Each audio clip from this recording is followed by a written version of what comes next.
Welcome to the Deep Dive, where we try to make sense of fascinating research. Glad to be here. Today we're tackling a really interesting paper.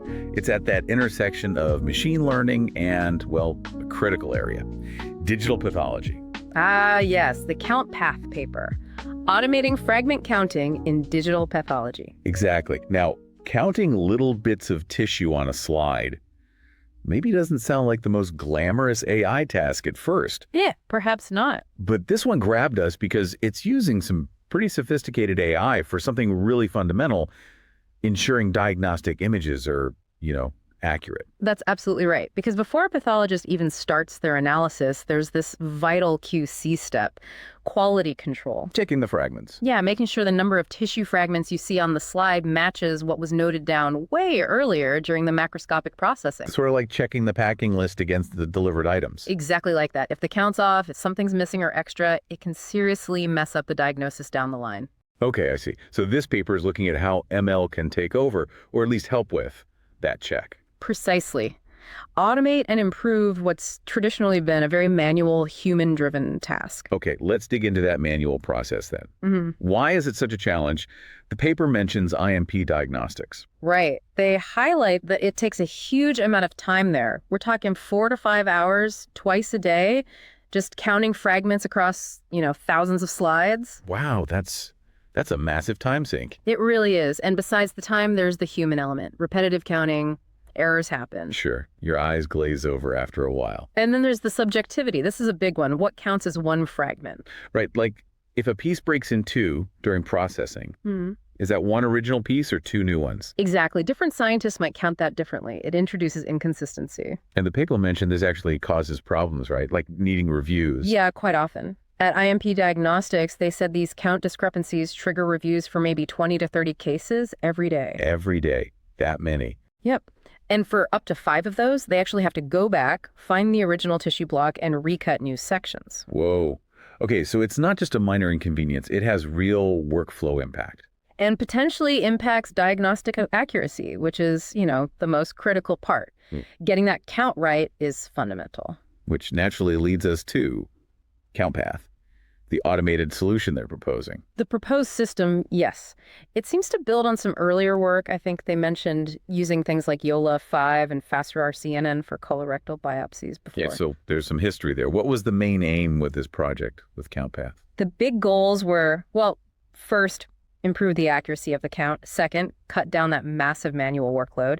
And third, ultimately make the whole diagnostic process more reliable. And they threw some serious ML models at it. They did. They used a pretty large data set, over 3,000 digitized whole slide images from IMP Diagnostics, scanned at high resolution 40x. Though they used thumbnails for some analysis to speed things up. Right.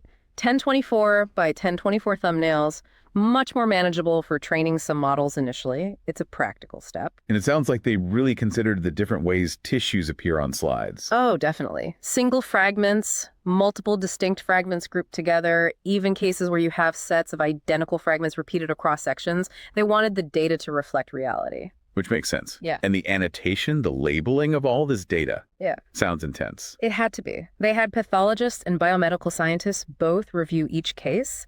Any disagreements were discussed to reach a consensus. So they established a solid ground truth. What kind of annotations? Just the count? Both spatial, like drawing bounding boxes around fragments and sets, and numeric, the actual fragment count per set. Oh, and an interesting detail, if a set had more than 9 fragments, they just labeled it as class 10. Oh, like a catch-all for lots of fragments. Yeah. Practical. Exactly. Avoids getting bogged down in precisely counting, say, 15 versus 16 tiny pieces when the set is just very dense. Okay, so we have the problem, the data set. Let's get into the models. You mentioned YOLOv9 and Vision Transformers. 2 main approaches. Broadly, yeah. Detection and classification. The first one uses YOLOv9. You only look once. The object detection star. Pretty much. State-of-the-art, very good at finding things in images and drawing boxes. Here it learns to draw boxes around individual fragments and around the sets or groups they form. And then how does it get the count? Just counts the boxes? Well, most. It predicts the boxes, then there's some smart post-processing. It filters out overlaps, makes sure fragments are only counted if they're inside a detected set box. The final count often comes from a ratio number of fragment boxes divided by number of set boxes. A ratio. What if it's not a whole number? like 5 fragments in 2 sets? Good question. That's actually linked to their rejection idea later. If the ratio isn't an integer, it might signal something's off, maybe flag it for a human to look at. Okay, interesting. So YOLOv9 is like the detailed detector finding each piece. What about the vision transformer, the VIT? The VIT works very differently. It's more inspired by natural language processing, actually. It breaks the image into patches, like tokens or words. Right, like BERT or GPT does with text. Exactly. It uses self-attention to figure out how these patches relate to each other across the whole image or region. Instead of finding individual fragments, it aims to classify the entire set region based on the number of fragments it contains. So it's less about here's a fragment, here's another, and more this whole area looks like a 3 fragments type of area. That's a good way to put it. It takes a more global, holistic view of the set to determine the count category. But they didn't just choose one or the other, did they? They created a hybrid system. They did, and this is where it gets quite clever, a 2-stage approach. Okay, walk us through stage 1. In stage 1, they use both YOLOv9 and the VIT primarily to find the sets of fragments. The VIT's prediction about the number of sets acts as kind of an upper limit, a check on YOLOv9's set detections. Ah, so VIT helps stop YOLOv9 from finding too many sets. Sort of, yeah. It helps prevent overcounting the sets. Then there's some cleaning up, removing overlapping set detections, filtering out low confidence ones, and then, crucially, each detected set area is cropped out from the main image. Okay, so you end up with lots of little images, each containing just one set of fragments. Exactly. And those cropped images go to stage 2. And stage 2 is? Stage 2 uses another YOLOv9 model, but this one is trained specifically to detect the individual fragments within those small cropped set images. Ah, so a more focused detection job. Precisely. After detecting fragments in all the crops from an original slide, there's a final refinement step to make sure the count is consistent across related crops. It's a neat way to combine the strengths VIT for overall set structure, YOLOv9 for the detailed fragment detection within those sets. That does sound robust. You mentioned a rejection option earlier, too. Can we circle back to that? Sure, it's really important in medical AI. You need a way for the system to say, I'm not sure about this one, maybe a human should check. A safety mechanism. Exactly. For the pure YOLOv9 approach, they mentioned one trigger could be that fragment to set ratio not being a whole number. Right, like 2.5 fragments per set doesn't make sense. Right. For the hybrid approach, the rejection was triggered if the fragment counts derived from the different cropped images originating from the same initial slide image were inconsistent. Yeah, so if looking at different parts of the same set gave different counts, the system flags it. Yeah. Basically, if it can't get a consistent answer, it defers to human judgment, which seems sensible. Definitely. Now, to really know how good this AI is, you need to compare it to the humans doing the job. They did that, right? An inter-observer study. Yes, absolutely crucial step. They got 7 biomedical scientists with different experience levels to independently count fragments on 100 test samples. What's the goal there? Just see how much they varied. Pretty much. Yeah. To quantify that inherent variability or subjectivity we talked about earlier, how much do trained experts actually agree when doing this task? And the results, were they all perfectly aligned? Well, not perfectly, which is expected. They reported an interclass correlation coefficient ICC of 0.814 and a Fleiss kappa of 0.74. Okay, stats terms, but what do they mean, roughly? They indicate substantial or good agreement among the experts. Yeah. Not perfect, but definitely not random. What's really interesting is the accuracy range for the individual scientists. Yeah. Oh, is that? It ranged from 82% accuracy up to 88% accuracy. So even the humans are hitting 100%, and there's a bit of spread between them. That's a really important baseline. Exactly. It sets the context for evaluating the AI's performance. Perfection isn't the benchmark here. Performing within or perhaps exceeding that human expert range is the goal. Okay, makes sense.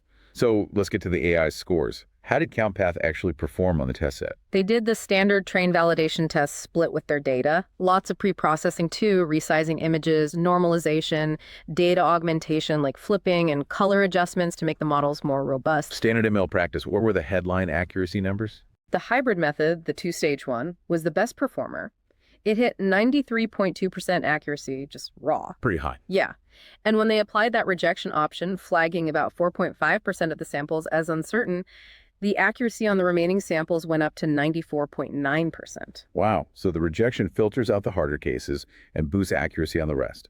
What about YOLOv9 on its own? Still very respectable. YOLOv9C reached 91.4% accuracy and 92.7% with a similar rejection rate. And the VIT. The VIT alone wasn't as good for the final fragment count, around 79% accuracy, but interestingly, it was excellent at just classifying the sets, like identifying groups of fragments. Over 99% precision and F1 score for that task. Huh. So VIT is great at the high-level grouping, YOLOv9 at the fine detail.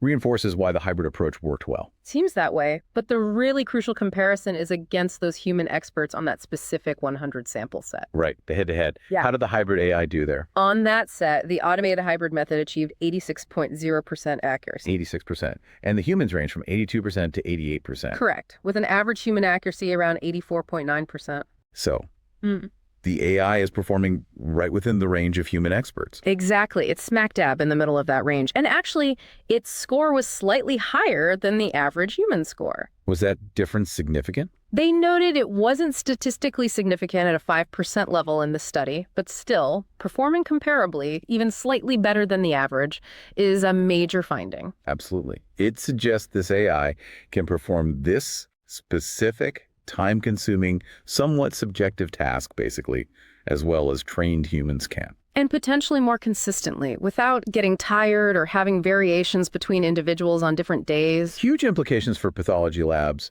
time savings, consistency. Potentially, yes. It really points towards automation playing a bigger role in these kinds of pre-analytical QC steps. Okay, this is fascinating stuff. Let's shift gears slightly to our novel notions segment.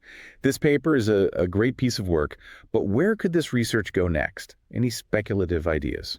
Well, one thing that comes to mind builds on that rejection option. Right now, it's kind of binary, accept the count or reject it for human review. What if the models could provide a more granular measure of uncertainty?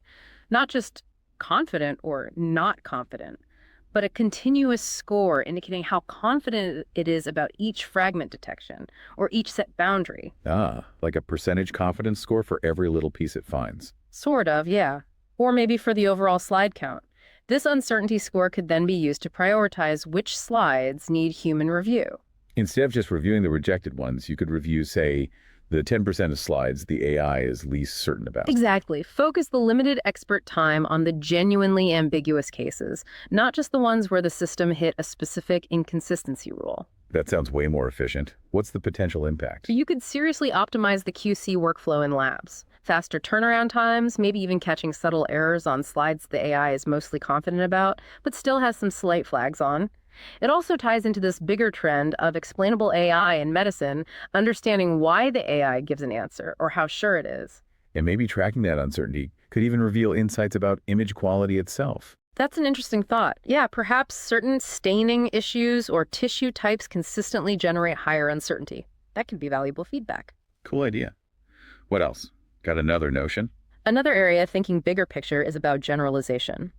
This model was trained on data from one institution, IMP Diagnostics. Right, but labs differ, don't they? Staining, scanners. Precisely. How well would this model work on slides from a completely different hospital?